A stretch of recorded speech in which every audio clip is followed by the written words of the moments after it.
Common sense किंवा मी त्याला sense making म्हणतो. कॉमन सेन्स हा थोडा वाईट पद्धतीने बघितला जातो. आपण नेहमी म्हणतो कॉमन सेन्स इज अनकॉमन, पण I call it a sense making. अमेरिकेत जायचंय किंवा फॉरेनला जायचंय म्हणून मी जर CMA करतो असं असेल तर कदाचित तेवढं संयुक्तिक नाहीये. तर माझ्या वडिलांनी एक स्टेटमेंट केलेलं की जोपर्यंत मी जिवंत आहे, म्हणजे माझे वडील जिवंत आहेत, तोपर्यंत मी माझ्या आईची काळजी करायची नाही. जेव्हा जेव्हा माझ्यावर खूप जास्त प्रेशर आलेलं आहे किंवा मला असं वाटतं येत आहे, त्यावेळेस I go back to my roots, की मी कोण होतो आणि मी आज कोण आहे आणि माझ्या या लाईफमध्ये किती बदल झालेला आहे गेल्या 10 वर्षात, 15 वर्षात, 20 वर्षात, आणि त्यातनं मी इन्स्पिरेशन घेतो. When you don't get what you want to get, what you get is an experience. AI मुळे फायनान्स किंवा कुठल्याही जॉबवर इम्पॅक्ट होणार आहे का नाही, दिस टाइम विल टेल. पण लो हँगिंग फ्रूट ज्याला आपण म्हणतो, जे अगदी खालच्या लेवलची कामं असतात, जी रिपिटेटिव्ह पद्धतीची कामं असतात, ती AI करेल, यात काही वाद नाही. नमस्कार मंडळी, आज आपण अशा व्यक्तीला भेटणार आहोत ज्या व्यक्तीचं वर्णन एका शब्दात करणंच अवघड आहे. कारण ती व्यक्ती आहे IMA या आंतरराष्ट्रीय संस्थेचे अध्यक्ष, त्याचप्रमाणे एक इंडिपेंडंट डिरेक्टर, लेखक, वक्ते आणि बिझनेस कोच आणि स्ट्रॅटेजिक कन्सल्टंट. आता एवढ्या सगळ्या गोष्टी ज्या एका व्यक्तीमध्ये आहेत, त्यांचं नाव आहे सुनील देशमुख. सर, तुमचं खूप खूप स्वागत. धन्यवाद, थँक्यू व्हेरी मच. आपण याची सुरुवातच इंट्रोडक्शनची मी अशी केली की तुम्ही IMAचे म्हणजे आंतरराष्ट्रीय संस्थेचे अध्यक्ष आहात. तर याच्यामध्ये AICP आहे, ACC आहे, या अनेक संस्था आहेत ज्या ऑडिटिंग बद्दल सांगतात किंवा त्याच्या डिग्र्या जे आहेत प्रोव्हाइड करतात. याच्यामध्ये IMAचं वेगळेपण कशा पद्धतीने दिसतंय? थँक्यू, अतिशय चांगला प्रश्न तुम्हाला विचारलास आणि थँक्यू फॉर दॅट. IMAचं फुल फॉर्म आहे institute of management accountants of America. ही अमेरिकन संस्था आहे. 105 वर्ष जुनी संस्था आहे आणि हे मॅनेजमेंट अकाउंटिंग मध्ये शिक्षण देतात जगामध्ये. आणि आमची जी डिग्री आहे त्याचं नाव आहे CMA, सर्टिफाईड मॅनेजमेंट अकाउंटंट. आणि ही संस्था वेगळी ह्याच्यामुळे आहे, एक तर ती 100 वर्ष जुनी संस्था आहे, म्हणजे 100 वर्षाहून जास्त तुमचं प्रोफेशन सस्टेन झालं, that it self shows there is something different. आणि आम्ही जो कोर्स शिकवतो किंवा जे मुलं पास होतात, that is very relevant to the corporate world. म्हणजे त्याच्यात थिअरी कमी आणि प्रॅक्टिकल नॉलेज जास्त. की तुम्हाला कंपनीमध्ये जाऊन, कॉर्पोरेट वर्ल्डमध्ये जाऊन जेव्हा काम करायचं असतं, तेव्हा तुम्हाला ताबडतोब काम करता यायला पाहिजे. त्याच्याकरता लागणारे स्किल्स हे आम्ही आमच्या कोर्समध्ये डेव्हलप करतो. आणि दर 2 ते 2.5 वर्षांनी मी आमच्या कोर्सचं सिलेबस सुद्धा चेंज करतो. उदाहरणार्थ आता आम्ही आमच्या कोर्समध्ये डेटा अनालिटिक्स आणलेला आहे, आर्टिफिशियल इंटेलिजन्स आणलेला आहे. आता लोक प्रश्न विचारतात, फायनान्सच्या लोकांना हे सगळं कशाला पाहिजे? पण फायनान्सच्या प्रोफेशनलला सुद्धा डेटा आणि आर्टिफिशियल इंटेलिजन्स या डोमेनमध्ये काम करावं लागतं. आम्ही ऑलरेडी आमच्या कोर्समध्ये ते आणलेलं आहे. तर ही आमची स्पेशालिटी आहे. दुसरी आमची स्पेशालिटी आहे की आम्ही जगात जवळजवळ 100 देशाहून जास्त देशांमध्ये अवेलेबल आहोत. आमचे 200हून जास्त चॅप्टर्स आहेत. आणि आमचं स्पेशालिटी आहे की आमच्याकडे व्हॉलंटिअरिंग करणारे लोक असतात, जे those who want to give back to the society. Finance profession करता मी सुद्धा या तत्वावरच इथे आलेलो आहे आणि आज मी ग्लोबल चेअरमन झालेलो आहे. तर ही व्हॉलंटिअरिंग ऑर्गनायझेशन आहे, मेंबर ड्रिव्हन व्हॉलंटिअरिंग ऑर्गनायझेशन. 105 वर्ष जगली आणि अजून पुढचे 105 वर्ष जगेल असं मला वाटतं. ही आमची स्पेशालिटी. करेक्ट. पण सर, आता तुम्ही म्हणाले 105 वर्ष जुनी, पण या 105 वर्ष जुन्या असणाऱ्या एका संस्थेचे अध्यक्ष एक मराठी माणूस होतोय, ही खरं तर खूप अभिमानास्पद गोष्ट आहे, म्हणजे भारतीयांसाठीच मी म्हणेन. तर तिकडे जेव्हा तुम्ही या अध्यक्षपदासाठी निवडणुका किंवा असं काही होतं का, त्याचा तुमचा काय एक्सपिरियन्स होता? हो, ही म्हणजे वाटतं तेवढी सोपी पद्धत नाहीये. आणि तिथे ज्या निवडणुका असतात त्या आपल्यासारख्या निवडणुका नसतात. अर्थात तुम्हाला अप्लिकेशन करावं लागतं. तुम्ही अप्लिकेशन केल्यानंतर साधारण 6 महिने ते तुमचं अप्लिकेशनचे रिव्ह्यू करतात. तुमची पूर्ण लेखाजोखा, तुमचं लाईफ, तुमचं करिअर, आणि तुम्हाला जगातल्या मान्यवर व्यक्तींकडनं रिकमेंडेशन लेटर आणावं लागतं की मी ह्या व्यक्तीला ओळखतो आणि मी ह्याला ग्लोबल चेअरमन पोझिशन करता रिकमेंड करतोय. आणि मला इथे सांगायला फार आनंद होईल आणि थोडीशी कॉन्फिडेन्शियल न्यूज आहे, पण तुमच्या चॅनलवर पहिल्यांदा येईल. मला रिकमेंडेशन 9 लोकांनी दिलं, पण त्यातली सगळ्यात प्रथित यश व्यक्ती म्हणजे मार्शल गोल्डस्मिथ. मार्शल गोल्डस्मिथ हे जगातले नंबर 1चे कोच आहेत आणि त्यांनी मला स्वतः रिकमेंडेशन लेटर दिलं की सुनील देशमुख यांना ग्लोबल चेअरमन होण्याकरता पात्रता आहे, म्हणून अमेरिकेला दिलं त्यांना, माझ्या इन्स्टिट्यूटला. ह्याच्याशिवाय माझे अनेक इंटरव्ह्यू झाले. साधारण 13 लोकांनी माझे इंटरव्ह्यू घेतले या पोझिशन करता, आणि त्या 13 लोकांमध्ये एकही माणूस भारतीय कुणीही नव्हता. सगळे अमेरिकन लोक होते आणि प्रत्येक इंटरव्ह्यूवर साधारण 1 ते 1.5 तास चालायचा. आणि त्याच्यामध्ये अतिशय अवघड प्रश्न विचारले जायचे आणि हे सगळं पार करून मी शेवटी ग्लोबल चेअर म्हणून माझी निवडणूक झाली. मी पहिला भारतीय आहे, मी पहिला एशिया आहे, मी पहिला आपण असं म्हणू शकतो की पहिला नॉन अमेरिकन सुद्धा म्हणू शकतो. माझ्या आधी एक महिला फक्त एकदा झाली होती, पण she was also western from western world. म्हणजे मी पहिला असाच माणूस आहे की जो वेस्टर्न वर्ल्ड मधला नाहीये जगामध्ये, जो मी ह्या 105 वर्ष जुन्या संस्थेचा अध्यक्ष झालेला आहे. सर, जर आम्ही आता म्हणजे आउट ऑफ जाऊन प्रश्न विचारते, जेव्हा पहिल्यांदा तुम्हाला कळलं की आता तुम्ही तिथे अध्यक्ष झाल्या आहात, त्या मोमेंटला काय भावना होती मनात?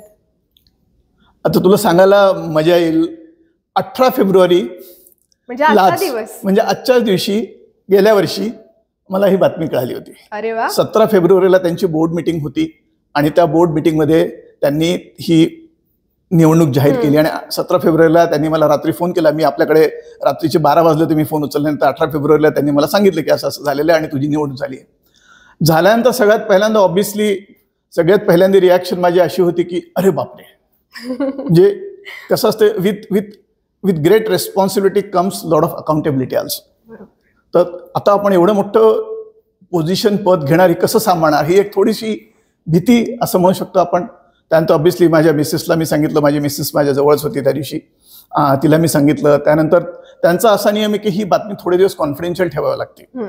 तर ती कॉन्फिडेन्शियल कशी ठेवायची हा एक मुद्दा होता. आपला एवढा मोठा झालं पण आपल्याला कोणाला सांगता येत नाही, तर ते आहे. आणि त्याच्यानंतर ऑब्व्हियसली मी हा विचार केला की आता मी जर ही ऍक्सेप्ट केलेलं आहे, मला ऍक्सेप्टन्स पण द्यावं लागतं. म्हणजे त्यांनी मला विचारलं, do you accept this position as a global chair, तर मला त्यांना उत्तर द्यावं लागतं येस ऑर नो म्हणून. आणि ते उत्तर द्यायला ते फक्त 5 मिनिटं देतात तुम्हाला. बरं. हा, आणि तो 5 मिनिटं फोनवर अशी स्मशानावर शांतता होती आणि मी तर अगदी पहिल्याच सेकंदाला हो म्हणायला तयार झालो होतो, पण तरी पण नाही, मला विचार करू दे थोडासा. आणि विचार करून मी त्यांना सांगितलं, मी हो म्हणून सांगितलं. मग त्याच्यानंतर पुढची सगळी प्रोसेस सुरू झाली. सीए, सीएस ह्या सगळ्या गोष्टी हल्ली भारतात आहेत, याला एक वलय प्राप्त झालंय आपण म्हणू शकतो. पण व्यवस्थापन क्षेत्रामध्ये यासाठी भारताने काही पावलं उचलली आहेत का? नाही, भारताने बरीच पावलं उचलली आहेत. मला हे सांगायला खूप आनंद होईल की मॅनेजमेंट अकाउंटिंग किंवा चार्टर्ड अकाउंटन्सी किंवा अकाउंटिंग हा प्रोफेशन आपल्या देशामध्ये खूप चांगल्या पद्धतीने त्याचा विस्तार झालेला आहे. जे जगामध्ये असे काही ठराविक देश आहेत जिथले अकाउंटंट्स हे अतिशय चांगले अकाउंटंट्स गणले जातात, त्याच्यामध्ये आपल्या देशाचा नंबर बऱ्याच वरचा आहे. मी बऱ्याचदा बोलतो आणि मी लिखाण पण केलं आहे. ग्लोबल कपॅबिलिटी सेंटर नावाची एक कन्सेप्ट आजकाल जगात आलेली आहे. म्हणजे मोठमोठ्या कंपन्यांचे बॅक ऑफिसेस इंडियामध्ये उघडत आहेत, त्याच्यामध्ये अकाउंट फायनान्सचे लोक जे लागतात ते सगळे भारतीय लोक आहेत. तर माझ्या दृष्टीने भारतामध्ये फायनान्स प्रोफेशनची ग्रोथ चांगली झालेली आहे. फायनान्स प्रोफेशनला अजूनही खूप रिस्पेक्ट आहे आपल्याकडे. जरी सगळ्यांना डेटा इंजिनियर व्हावं वाटत असलं किंवा आर्टिफिशियल इंटेलिजन्स शिकावं वाटत असलं, कॉम्प्युटर सायन्सेस, त्याच्यानंतर सेकंड प्रेफरन्स हा फायनान्स प्रोफेशनमध्ये येतो. आणि आपल्या देशाची प्रगती पण होत आहे, इकॉनॉमी पण ग्रो होते. तर in a growing economy you always need good finance professionals. जेव्हा ग्रोथ होते तेव्हा पैसा वाढतो, मग पैसा वाढतो तर पैशाचा हिशोब ठेवावा लागतो, तो कोण ठेवणार, म्हणून मग फायनान्स प्रोफेशन. करेक्ट. सर, आपण पहिल्या प्रश्नामध्ये एक तुम्ही सांगितलं, म्हणजे उत्तर देताना म्हणालात की जास्तीत जास्त व्यावहारिक ज्ञानाकडे तुमचा कल आहे, म्हणजे ओव्हरऑल.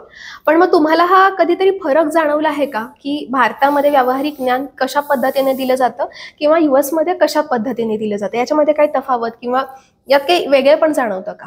आहे ना, डेफिनेटली फरक आहे. म्हणून तर आपण बाहेरच्या देशातील शिक्षणाला लोक जातात आपल्याकडे. एक मोठी पद्धत आणि फरक जो आहे की त्यांचं एज्युकेशन जे असतं इट्स मोर रिफ्लेक्टिव्ह एज्युकेशन. आपल्याकडे जे आपण जसं म्हणतो की सगळं काय म्हणतात, पाठ करा, परीक्षेला जा, प्रश्नांची उत्तर तयार करा आणि उत्तर द्या आणि जास्तीत जास्त मार्क मिळवा, हा अप्रोच तिथे नाही चालू शकत. सो रिफ्लेक्टिव्ह एज्युकेशन, केस स्टडीज, बरोबर, हा एक मोठा प्रकार जो जगात बाहेरच्या देशांमध्ये आहे तो आपल्याकडे खूप कमी प्रमाणात आहे अजूनही. आणि तिथे शिक्षण देताना ते शिक्षण प्रत्यक्षात तुम्ही जेव्हा मार्केटमध्ये, म्हणजे जेव्हा तुम्ही जॉबमध्ये याल, तुम्ही किती लवकरात लवकर त्या शिक्षणाचा उपयोग करून यशस्वी होऊ शकाल ह्या पद्धतीने सिलेबस तयार करतात. आपल्याकडे थोडंसं मी असं म्हणेल की आपला सिलेबस हा बरेच वर्ष बदलाव किंवा बदल होत नाही. आजकाल व्हायला लागलेला नाही असं नाहीये, तो थोडासा तो फरक आहे. आम्ही साधारण दर 2-2.5 वर्षांनी आमचा सिलेबस चेंज करण्याचा प्रयत्न करतो. The world is changing so fast, so you have to be adaptable, you have to be agile. तर तो एक मोठा फरक आहे. केस स्टडीज हा एक मोठा फरक आहे. आणि तिसरा मोठा फरक मी असं म्हणतो की बाहेरच्या जगात देशांमध्ये काय आहे की शिक्षणाबरोबर तुमच्या लिडरशिप क्वालिटीज, तुमचं इमोशनल इंटेलिजन्स ह्याला पण तेवढंच महत्त्व दिलं जातं, जे मला वाटतं आपल्याकडे फार कमी आहे त्याला महत्त्व. सर मगाशी बोलताना मी एक उल्लेख केला की तुम्ही लेखक आहात आणि तुमच्या पुस्तकाचं नाव आहे विदेशमुखी.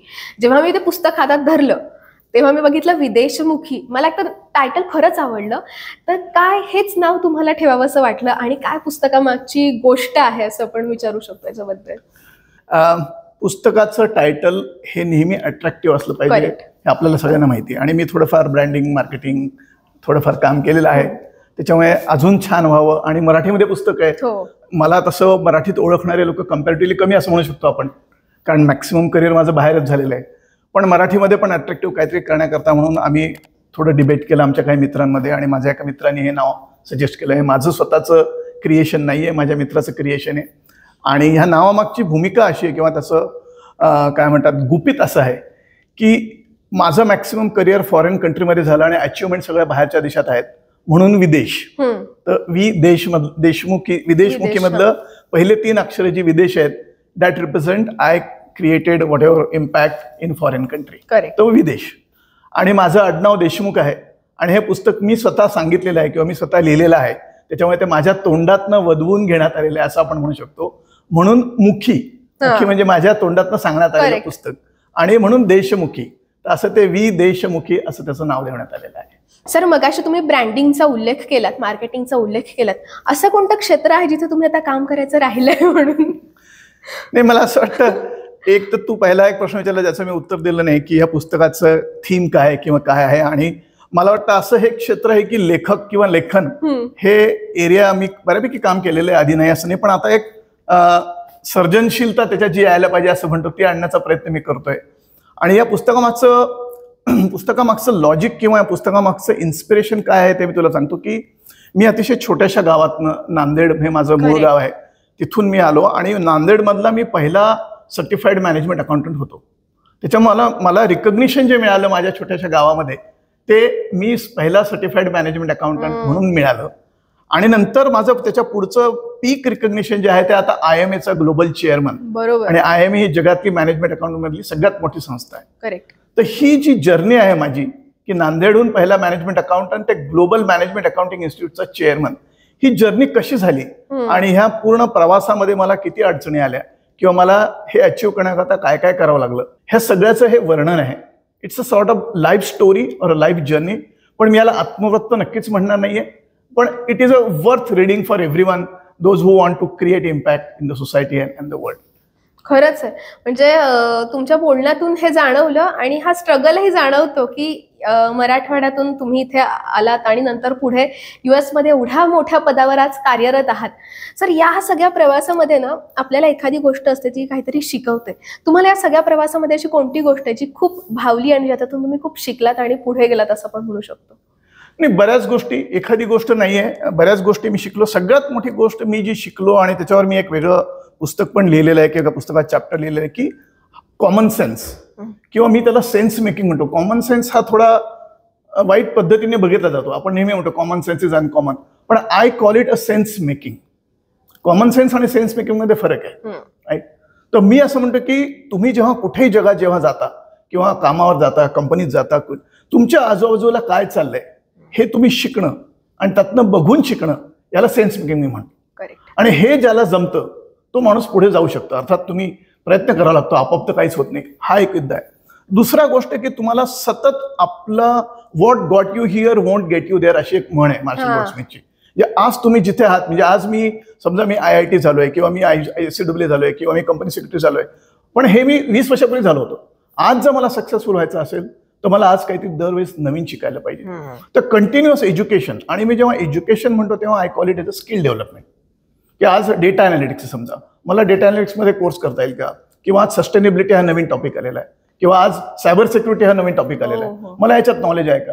If you want to be a successful in a life you have to make sense of what's happening around you आणि continuously upgrade your skills. Learn, unlearn, relearn, learn, unlearn, relearn हा माझा मंत्र आहे खरं सांगायचं. आणि दुसरा एक फार मोठा याच्यात मुद्दा जो आपण सगळेजण विसरतो की एक्सपिरियन्स. आपण बऱ्याचदा चुकतो, खाली पडतो, पण त्यातनं आपण जी शिकवणूक घेतो ती शिकवणूक पुढे घेऊन त्या एक्सपिरियन्सचा फायदा घेऊन पुढे जायला पाहिजे. त्याच्यामुळे खचून नाही जायला पाहिजे आपण. So I always call it when you don't get what you want to get, when you don't get what you want to get, what you get is an experience. आणि हा एक्सपिरियन्स तुम्हाला शिकवत असतो. हे खूप रिलेट होणार आहे आणि हे मी म्हणेन की आज आमच्यासारखे जे तरुण आहेत ना त्यांना हे खूप लागू होतं. जे छोट्याशा गोष्टी काहीतरी झाल्यावर कुठेतरी खचून जातात, अरे हे नाही झालं, इकडे आपण हे करू शकलो असतो. पण त्या फेल्युअरकडे एक्सपिरियन्स म्हणून बघणं हे फार महत्वाचं. आणि मला वाटतं सर हे तुमच्या आता बोलण्यात खूप इझिली आलेलं आहे. एक अजून एक मुद्दा मी ह्याच्यात ऍड करू शकतो जो मला वाटतं फार महत्वाचा आहे यंग जेनझी करता, मिलेनियल्स करता, सगळ्यांकरता. मेंटर, तुम्हाला योग्य प्रकारचा मेंटर मिळणं हे पण फार महत्वाचं आहे. आणि ते मिळणं म्हणजे आपोआप मिळत नाही, त्याच्याकरता आपण प्रवास करावा, म्हणजे प्रयत्न करावा लागतो. तर मला माझ्या आयुष्यामध्ये प्रत्येक टप्प्यावर इतके छान मेंटर्स मिळत गेले. अर्थात त्यातले काही मेंटरना मी शोधलं, काही मेंटरनी मला शोधलं. पण mentoring is a life long process आणि मेंटर आयडेंटिफाय करणं ही तुमची स्वतःची जबाबदारी आहे आणि हे आपण कन्सिस्टंटली करायला पाहिजे. तर मला असं वाटतं की तुम्हाला तुमच्या आयुष्यात जर सक्सेसफुल व्हायचं असेल तर तुम्ही मेंटर आयडेंटिफाय करा आणि त्या मेंटर बरोबर लाईफ लॉंग रिलेशन्स ठेवा. खरंच हा महत्वाचा विषय म्हणता येईल आणि त्या मेंटरमुळे आपलं कुठेतरी आयुष्य घडायला खूप मोठी मदत होते आणि त्याचनुसार आपल्याला एक मोठी मदत असते आयुष्य आपलं पुढे घडण्यासाठी, ती म्हणजे आपल्या फॅमिलीची, कुटुंबियांची साथ ही फार महत्वाची असते. एवढ्या सगळ्या टप्प्यांमध्ये तुम्ही आतापर्यंत आहात सर, या पुढे अनेक मोठे यशाचे म्हणजे आपण म्हणू शकतो की पायघड्या तुमच्यासाठी असतील. पण यामध्ये कुटुंबियांची कशी साथ मिळाली तुम्हाला? नाही, कुटुंबियाची साथ ही फार महत्वाची आहे. आणि मला सांगायला आवडेल की माझे सगळ्यात पहिल्यांदा माझ्या आईवडिलांनी मला प्रचंड साथ दिली. कारण आईवडील असताना, हयात असताना मी फॉरेनला जाऊन राहिलो 10-15 वर्ष. तसं मी आता एकुलता एक मुलगा, म्हणजे मला एक बहीण आहे, म्हणजे आम्ही दोघंच बहीण भाऊ आहोत. आणि आईवडिलांचं लक्ष देणं, आईवडिलांचा सांभाळ करणं. तर मला एक क्षण आठवतो, तो मी त्या पुस्तकात पण लिहिलेला आहे. जेव्हा मला सगळ्यात पहिल्यांदा फॉरेनला जायची अपॉर्च्युनिटी आली तेव्हा मला आठवतं मी मुंबईहून औरंगाबादला ट्रॅव्हल केलं आणि वडिलांबरोबर संध्याकाळी 5:30-6च्या सुमारास डिस्कशन चालू होतं. माझ्या वडिलांना मी म्हणलं की बाबा मला एक फॉरेनची अपॉर्च्युनिटी येते आणि मी द्विधा मनस्थितीमध्ये आहे. कारण एका बाजूला आई वडील त्यांची काळजी आणि एका बाजूला माझं करिअर. तर तुम्हाला काय वाटतं? तर माझ्या वडिलांनी एक स्टेटमेंट केलेलं की जोपर्यंत मी जिवंत आहे, म्हणजे माझे वडील जिवंत आहेत, तोपर्यंत मी माझ्या आईची काळजी करायची नाही, असं माझ्या वडिलांनी स्टेटमेंट केलेलं. म्हणजे मी आहे, तू जा, तुझ्या आईचं मी बघेल. पण त्यांनी एक सांगितलं की मी जेव्हा नसेल तेव्हा मात्र तुला तुझ्या आईची काळजी घ्यावी लागेल. हा एवढा जबरदस्त कॉन्फिडन्स माझ्या वडिलांनी मला दिला आणि त्याच्यानंतर मी खरंच गेलो आणि मी 15-16 वर्ष बाहेर राहिलो. तर माझ्या आई वडिलांची खूप मदत मिळाली. माझी मिसेस, माझी बायको, आमचं लग्न झालं तेव्हा she was research scientist in Nagpur. आणि लग्न झाल्यानंतर आम्ही दोघांनी ठरवलं एकाने कोणतरी करिअर करायचं, 2 जण करिअर करू शकणार नाहीत. तर तिने तिचं करिअर सोडलं. She was drawing double salary than what I was drawing at that point of time. पण तिने ठरवलं की माझ्याकरता तिचं करिअर ती कॉम्प्रोमाइज करायला तयार आहे. आणि मग तिने पूर्ण, आम्ही इतक्या देशात राहिलो, फिरलो, याला कारणीभूत तीच आहे. कारण she was taking care of children's education किंवा सगळ्या गोष्टी. आणि अर्थात माझी मुलं दोघांनी पण मला मदत केली. बऱ्याचदा मी त्यांच्या ग्रॅज्युएशनला पण नव्हतो, but they understand that now. So मला वाटतं फॅमिलीची आवश्यकता, मदत फार आवश्यक आहे. फॅमिलीचा सपोर्ट हा फार फार महत्वाचा आहे. आणि one has to balance it. I am not saying you should stretch only one way. Balancing act अवघड असते, पण करायला पाहिजे. बरोबर. पण हे एवढं सगळं करत असताना कुठेतरी आपल्याला ना मानसिक स्थैर्य हवं असतं. तर तुम्ही एवढ्या सगळ्या टप्प्यांवर तुमचं मानसिक स्थैर्य कशा पद्धतीने जपलं? हो, आणि हा अतिशय महत्वाचा प्रश्न आहे. आजच्या सगळ्यांनाच आजकाल ऍप्लिकेबल आहे.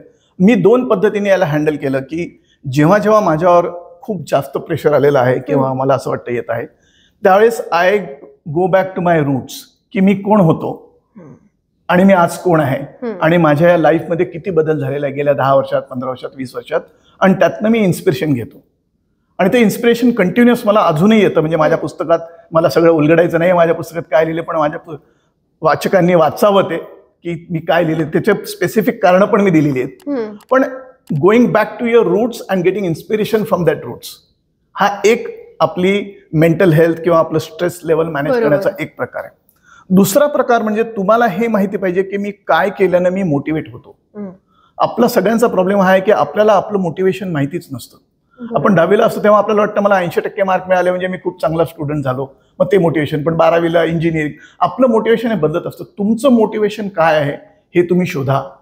आणि वयाच्या प्रत्येक स्टेजला आहे, प्रत्येक एका टापूमध्ये आपलं मोटिवेशन बदलत असतं. ते तुम्ही मोटिवेशन फाइंड आउट करा. मी हे फाइंड आउट केलं की माझं मोटिवेशन काय आहे सगळ्यात जास्त. तर मी जेव्हा जाऊन एखाद्या क्लासरूममध्ये मुलांना शिकवतो त्यावेळेस जो मला आनंद होतो तेवढा आनंद मला कधीच होत नाही. मग मी काय केलं, मी शिकवायला सुरुवात केली. मी संध्याकाळी पार्ट टाइम लेक्चरर म्हणून, आणि मी जिथे कुठे शिकवायला मिळेल, जे बीकॉमचं कॉलेज असेल, सीएचं असेल, कंपनी सेक्रेटरी, म्हणजे आय डू नॉट डिस्क्रिमिनेट. मी कुणाला शिकवतोय. थोडा सुद्धा मला त्रास झाला की बघतो मला जाऊन कुठे शिकवता येईल. आणि शिकवणं म्हणजे पूर्ण 50-100 मुलांना शिकवणं असं नाही. एका माणसाला सुद्धा तुम्ही शिकवू शकता. बरोबर आहे. 5 माणसांना सुद्धा शिकू शकता. So you find out what is your motivation and ensure you keep revisiting that motivation again and again, आणि त्याचा यूज करा. पण आता तुमच्या सगळ्या बोलण्यातून मला वाटतं की तुम्ही अनेकांचे खरंच मेंटर आहात, आणि तुमच्याकडून खूप लोक अनेक गोष्टी शिकत असतील. कारण मी तुमच्याशी आता बोलताना सुद्धा मला इतक्या गोष्टी उलगडतायत ना, आणि अरे हो, आपण हे आयुष्यात केलं पाहिजे हे कुठेतरी जाणवतंय. म्हणजे तुमचं एक मोटिवेशन जेवढं ठरलेलं आहे तेवढंच मला असं जाणवतं की एक कुठेतरी पर्पज ऑफ लाईफ सुद्धा क्लिअर आहे, आणि ते ठरलेलं आहे की या वाटेने आपल्याला जायचं, या वाटेने गेल्यावर आपल्याला हे मिळणार आहे. बरोबर. सर, माझा पुढचा प्रश्न असा आहे की आता हल्ली सगळ्याच ठिकाणी एआयचा वापर केला जातो. अनेक जण म्हणतात की एआयमुळे कुठेतरी अकाउंटिंगच्या सुद्धा जॉब्सवर इम्पॅक्ट होईल. तर यामध्ये कितपत तथ्य आहे, असं काही होऊ शकतं का? नाही, कुठलाही नवीन टेक्नॉलॉजी किंवा कुठलाही नवीन डोमेन जेव्हा ओपन होतं तेव्हा when one door gets close another door gets open, अशी एक म्हण आहे. ठीक आहे. एआय मुळे फायनान्स किंवा कुठल्याही जॉबवर इम्पॅक्ट होणार आहे का नाही, दिस टाइम विल टेल. पण लो हँगिंग फ्रूट ज्याला आपण म्हणतो, जे अगदी खालच्या लेवलचे कामं असतात, जी रिपिटेटिव्ह पद्धतीची कामं असतात, ती एआय करेल, यात काही वाद नाही. फॉर एक्झाम्पल, बँकेचं रिकन्सिलेशन करायचं, तर बँक रिकन्सिलेशन करायला एखाद्या माणसाने बसून ते रिकन्सिलेशन करणं आणि एआयला तुम्ही तशा इन्स्ट्रक्शन देणं, हे अगदी लो एंडचं काम आहे. ते एआय नक्कीच करेल. मग याचा अर्थ त्या माणसाचा जॉब गेला असं होत नाही. मग कुणाला तरी ते एआय जे काम करते त्याच्यावर सुपरविजन पण करायलाच पाहिजे. बरोबर. मग ते सुपरविजनचं काम कोण करणार? तर त्याच्याकरता आपल्या सगळ्यांना थोडंफार एआयचं नॉलेज पण घ्यावं. एआय मध्ये नवीन नवीन जॉब्स पण क्रिएट होतील. AI has created lot of new opportunities also, ज्या अजून सगळ्यांना माहीत पण नाहीत. आणि आता आम्ही रोबोटिक्स प्रोसेस ऑटोमेशन म्हणून म्हणतो, RPA, हा एक एआय मधला एक प्रकार आहे ज्याच्यामध्ये रिकन्सिलेशन होऊ शकतं. पण त्या RPAचा प्रोग्राम कसा डेव्हलप करायचा ह्याच्यामध्ये फायनान्सचा माणूस पण व्हॅल्यू एडिशन करू शकतो. त्याच्यामुळे आजच्या जगामध्ये जर तुम्हाला जगायचं असेल तर तुम्ही तुमचं डोमेन एक्सपर्ट नॉलेज आणि तुमचं technology related knowledge in that field हे तुम्हाला येणं फार आवश्यक. मी तर म्हणतो इट्स अ कॉन्ड्युइट. म्हणजे तुम्ही या बाजूला आहात आणि तुम्ही या बाजूला आहात, आणि मध्ये जो कॉन्ड्युइट आहे तो तरुणाई, तुमचं आधीचं शिक्षण जे काय असेल ते, आणि एआय, असं हे पूर्ण त्रांगडं आहे. पण चांगलं आहे. त्रांगडं म्हणजे निगेटिव्हली नाही, पॉझिटिव्हली आहे. तुम्ही त्याचा यूज करा, नवीन बिझनेस मॉडेल्स तयार करा, नवीन स्टार्टअप्स क्रिएट करा. आणि आमच्यासारखे लोक आहेतच मार्गदर्शन करायला. सर, स्टार्टअपचा विषय निघालाय म्हणून मला आता परत स्टार्टअपकडे वळावंच वाटतं की तुम्ही वेगवेगळ्या आतापर्यंत क्षेत्रात कार्यरत आहात. तर ओव्हरऑल असं कुठेतरी तुम्हाला वाटतं का की कुठल्या शहरांमध्ये किंवा कुठल्या देशांमध्ये स्टार्टअपचं प्रमाण हे जास्त आहे आणि कुठल्या शहरांमध्ये हे कमी आहे, त्या तुलनेने कमी आहे, आणि त्याचा कसा काही फायदा तोटा होतोय का? नाही, फार चांगला प्रश्न रुचा, आणि ह्याला महत्व पण आहे की आजकालचे बरेच तरुण स्टार्टअपमध्ये उतरतात आहेत. ऑब्व्हियसली स्टार्टअप इकॉनॉमी अमेरिकेमध्ये, सिलिकॉन व्हॅलीमध्ये सगळ्यात जास्त मोठ्या प्रमाणात आहे. पण त्याचा अर्थ असा नाही की दुसरीकडे स्टार्टअप्स नाही आहेत. Silicon valley is famous because of technological startups. पण स्टार्टअप म्हणजे फक्त टेक्नॉलॉजी नाही आहे. आजकाल सोशल स्टार्टअप पण आहेत, ॲग्रिकल्चरल सेक्टरमध्ये पण स्टार्टअप्स आहेत, फूडमध्ये पण आहेत. तर मला वाटतं अमेरिका हा एकमेव असा देश आहे जिथे खूप मोठ्या प्रमाणात संधी स्टार्टअप्सना मिळतात. आणि त्याचं कारण हे आहे की लोक, इन्व्हेस्टर्स जे आहेत ते त्याच्यामध्ये इन्व्हेस्ट करायला तयार असतात. जेव्हा कदाचित त्यांना माहीत नाहीये तो बिझनेस सक्सेसफुल होईल का नाही, तरी पण ते इन्व्हेस्टमेंट करायला तयार आहेत. त्याच्यामुळे तिथे जास्त त्याला. आपण आता भारतामध्ये येऊयात. भारतामध्ये पण स्टार्टअप खूप सुरू झालेले आहेत. भारत सरकारने पण स्टार्टअप इंडिया नावाचा प्रोग्राम, मी स्वतः मेंटरिंग करतो त्याच्यामध्ये, असे अनेक प्रोग्राम आहेत जिथे स्टार्टअप लोकांना इतक्या संधी मिळत आहेत. आणि मला असं वाटतं आपल्या सगळ्या लोकांनी त्या संधीचा फायदा सोनं करून घ्यायला पाहिजे. आणि असं काही आवश्यक नाही की तुमचं प्रत्येक स्टार्टअप सक्सेसफुल होईल. होऊ द्या, फेल होऊ द्या, दुसरं स्टार्टअप सुरू करा.